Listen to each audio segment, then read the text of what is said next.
செங்கல்பட்டு மாவட்டம் மதுராந்தகம் அருகே உலக புகழ்பெற்ற வேடந்தாங்கல் பறவைகள் சரணாலயத்தில் பறவைகள் வரத்து அதிகரித்துள்ளது.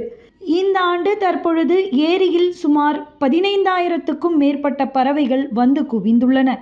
இந்த நிலையில் வேடந்தாங்கலுக்கு இரைக்காகவும் இனப்பெருக்கத்திற்காகவும் Ilangai, Indonesia, Burma, Pakistan, Siberia, Australia போன்ற 12 நாடுகளிலிருந்து 26 வகையான பாம்புதாரா, அரிவாள் மூக்கன், மிளிர் உடல் அரிவாள் மூக்கன், ஊசிவால் வாத்து, வர்ணநாரை போன்ற பறவைகள் ஆண்டுதோறும் வருகை தருவது வழக்கம்.